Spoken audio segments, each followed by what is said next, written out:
All right, welcome to Stephen King Saturday. We are now coming to the conclusion of Nightmares and Dreamscapes. 8 weeks already. It's been 8. 2 months That's since we started crazy. this, and we've missed a week. So it's been Wow. like 9 weeks since we We've been started on this this. a long time. We've been on this a long time. Almost like, what is that, three friggin' months? It's It's pretty, a long time. or well, two and a half months with the 9 weeks plus this week. So yeah, it's been a while. It's been a while. Um, Okay, so this is the wrong notes. This is for Oh, Autopsy Room 4. that's not what we're on. We're And on that's not rock what and we're on. roll Okay. heaven. We are on They Oh, Got sorry. a Hell of a Band. She doesn't even know what I we're don't know covering. what. I know. Well, no, I do. It is about rock and roll heaven. It is a rock and roll heaven. You know, they've got a hell of a band. So, okay. The car accident that they're almost in the beginning is them dying. Yeah. Right? I mean, it has to be. It has to be. They don't confirm that. No, but this whole thing. They make it seem like they just get lost and end up there. That is terrifying of a concept. I actually quite liked this episode. This is one of the better episodes for me because it feels very Twilight Zone, and It does feel Twilight Zone. I like that a lot. And I do think that they even are mention in this that they are in the Twilight Zone. I know. I do think that they probably die and are in some type of purgatory / hell. But you prefer that they just got lost there. I prefer that they just kind of stumble on this pocket that is an alternate dimension. I think it's possible. Not, a pocket dimension or whatever. I don't know anything about dimensions, but I think that it's kind of hinted at that they just get lost.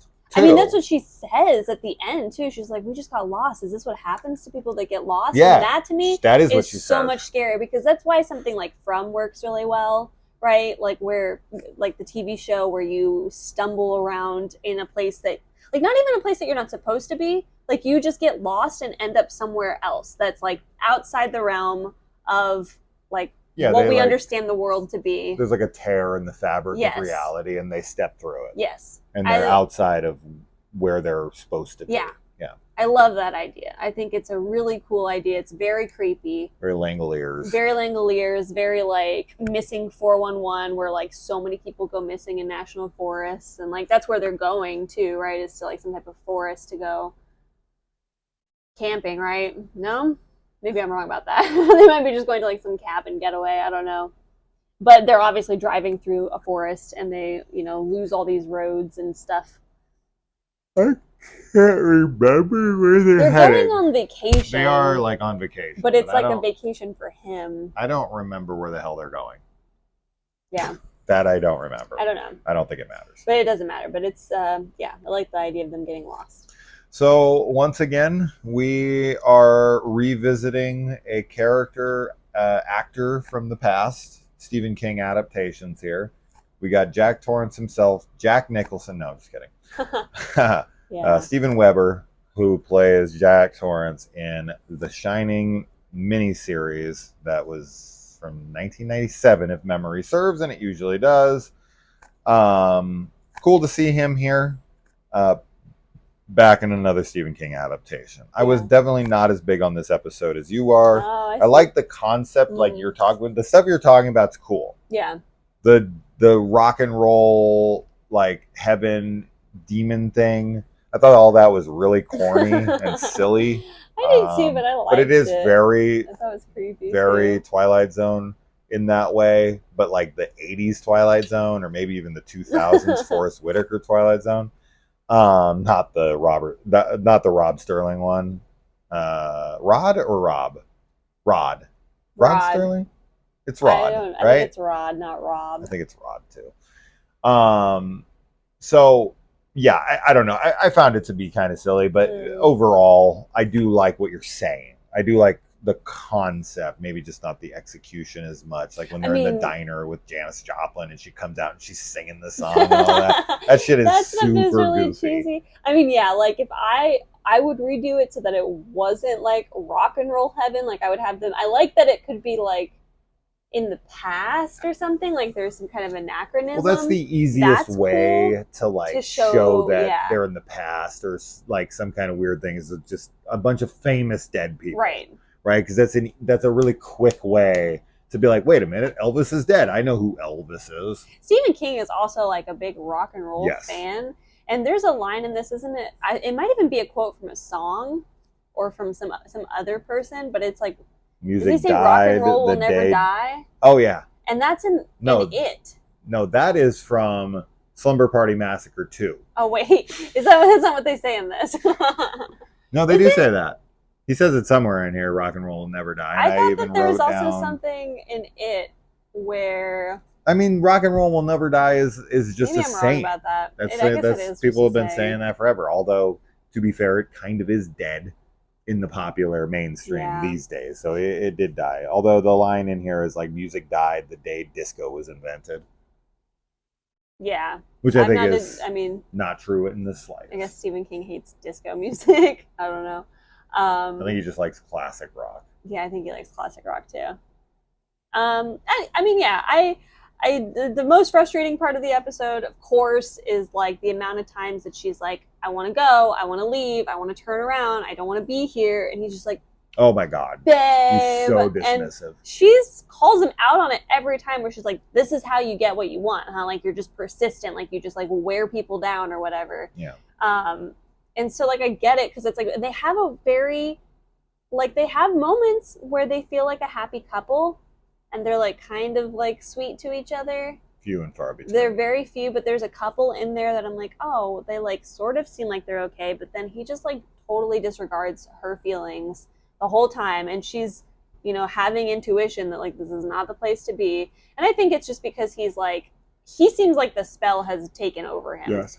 Like he completely buys into it. He completely buys into it. I mean, he's sitting there and he's like, I don't care that we're going to be in a concert for a whole year. Like, this is awesome. It's like, do you not understand? Like, you're going to be sitting there for a whole year.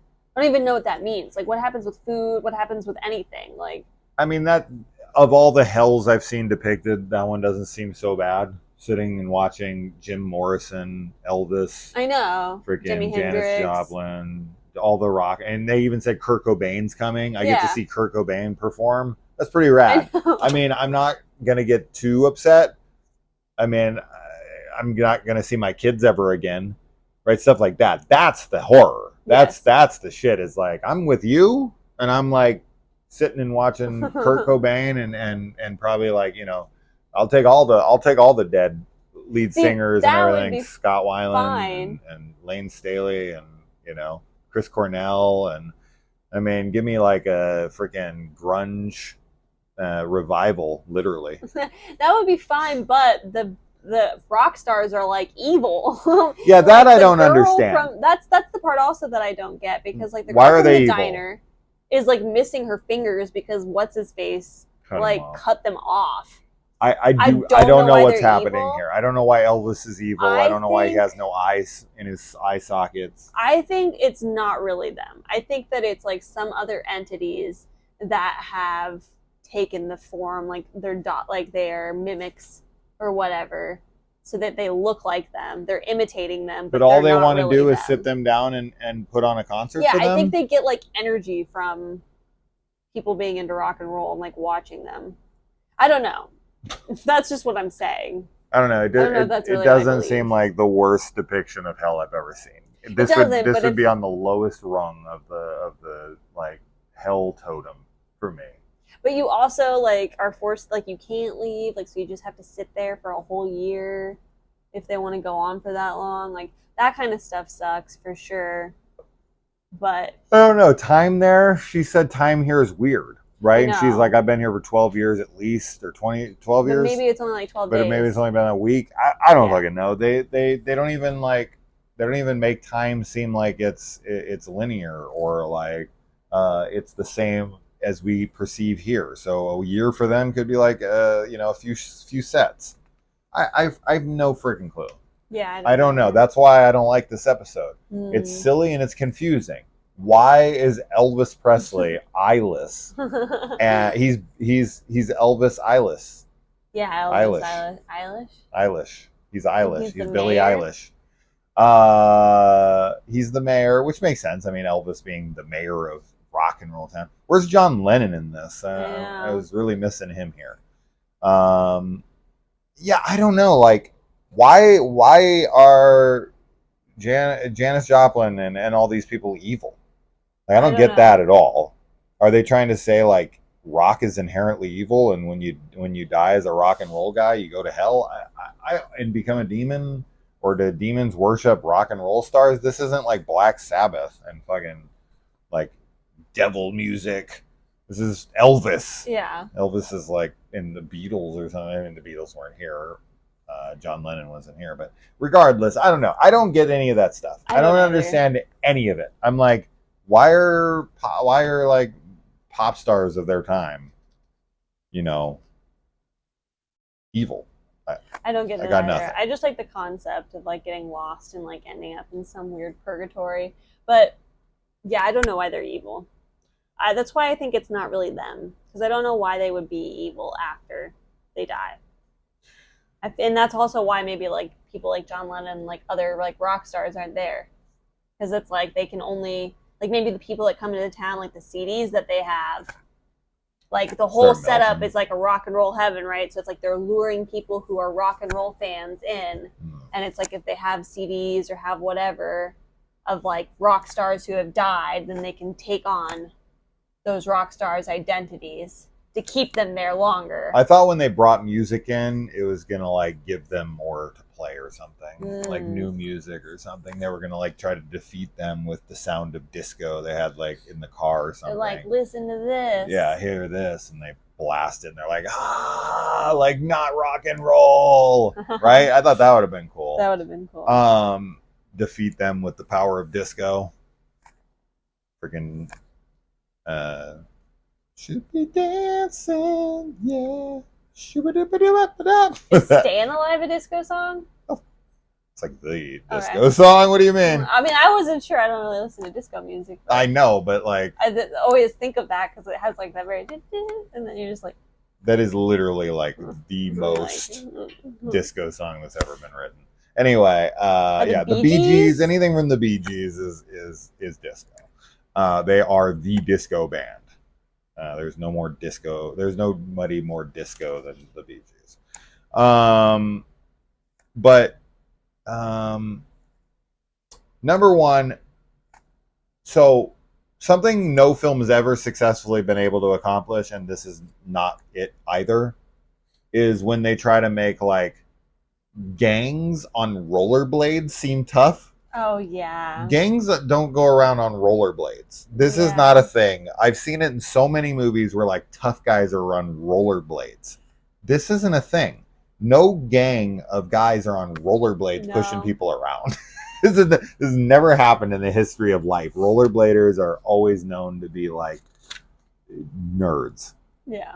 I grew up skating, so trust me. Like I rollerbladed too, but I mostly skateboarded. But I played hockey, and rollerbladers were always thought of as like wimps. So it's funny to me to always see like rollerblade gangs. That movie Hackers and shit, where like people are wearing rollerblades trying to act tough, and I'm like, you cannot look tough in rollerblades. Yeah. Trust me, I've tried. It doesn't work. The felled tree in the road, of course, reminded me of From. Yeah. His inability to admit they're lost. Oh my god, that's like the epitome. Did you see did I send you that video today of the dad that he thinks is going to happen? Depot? Yeah. Yeah, this is like a very stereotype of men not wanting to. A very stereotype of men. I'm tired. That's not even a way to say that. I'm super tired. A very stereotypical depiction of men, because so many men don't want to ask for directions when they're lost. And they don't even use like Google Maps. They won't even like. You don't have that. Like, you know what you do that I've noticed that I always think is like funny, or not funny, but just like I always have to actually like route the directions in, but you'll pull the map up. You won't be like, route me there. You'll just pull the map up and you'll like look around on the map. Yeah, I map my way there. And I'm like, why don't you just use the GPS? Like GPS will take you because there. Because the GPS will give me a specific route, and sometimes like I look it up. So the reason I do that is because I'm trying to be as effective and as efficient as possible, as always. And when I come up to red lights that I can make rights at, I need to know if those roads connect. so that I can go around the route that I already had predetermined, because I can look that you go down 59th to this street and up. If I hit a light and I'm hitting it right as it turns red and I'm at the light and I can make a right, I need to know if I can go down that street and over to, you know, get out of that minute long light that I'm at. Yeah. Right. So that's what I do, is I try to like give myself wiggle room for if I want to turn. Yeah. Right. So that's why I do it. But I don't get us lost. No. I wasn't trying to. And I will admit I'm lost. I'll be like, browse. No, you don't do that at all. I'm an idiot. No, it just is funny because and that's mostly because I am somebody who like I'm really bad with directions. There's another reason I do it too. It drains my battery like crazy when I route for some reason. I mean, like even now, like I've been driving to work. Obviously, I know how to get to and from my work. Like I still do it. Yeah. I still put it on because I'm like, it's an anxiety. What if something happens? Well, I what think if the roads change? I think it's smart to keep it up every time. I think personally, people should do that, because if an accident happens up ahead, it will tell you. Rerouting around the accident, and it'll get you around traffic that you might have gotten into otherwise. So I don't think it's a bad idea to keep those routes open, because you know, the maps will update you like accident ahead, you know, route changing. Yeah, they obviously don't have GPS in this. They just have like a map, which I can't even.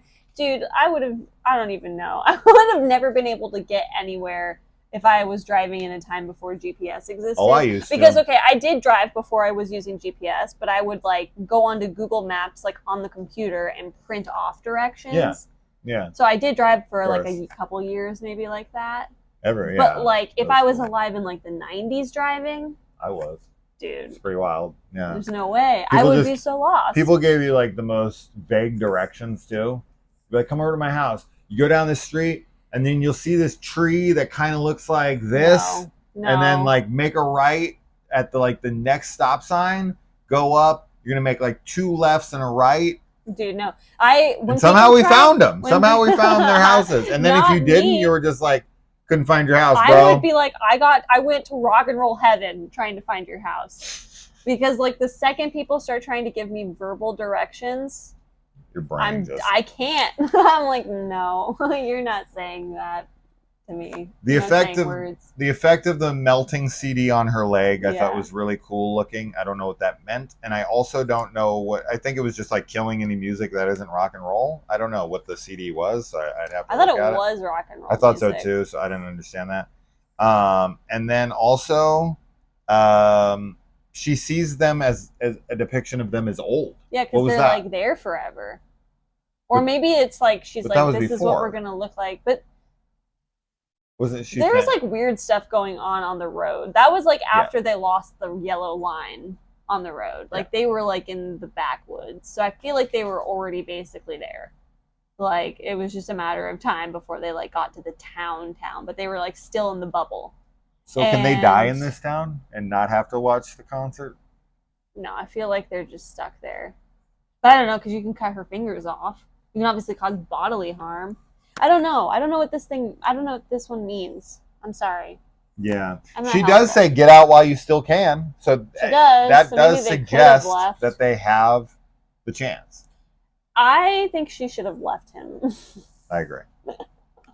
Like with how much he wasn't listening to her and like how much he just wanted to stay, I think she should have just been like, all right, I'm leaving. Bye. This would definitely be hell for people who don't like rock and roll. Oh my God, yeah. They would be so I'm not one of those people, so I would be like, this isn't terrible. I mean, it's not awesome. As long as Janis Joplin doesn't like bite my fingers off or whatever. As long as Janis Joplin doesn't try to fuck me. That was a very unattractive woman. But that's not even a bad hell. Like some chick trying to screw you that's not a bad hell either. There's much worse depictions of hell. So that's that. Nightmares and Dreamscapes has come to a conclusion, and I'm tired. I got 2 hours of sleep last night, and I worked. I did a 12-hour day. Yeah. 4 hours of that was driving. 8 hours of that was work. So I'm done. I can't do anymore. I'm burnt. I need to go to bed. So that's that, guys. I don't know what our next Stephen King thing will be. We'll figure something out. But we will definitely figure it out. So You should until watch The then. Dark Tower. That's what I want to watch. Oh, okay. Because I've seen Wizard in Glass. Yeah. You've read it. Read it, sorry. You haven't seen it. No. If you got a copy, let me see it. All right.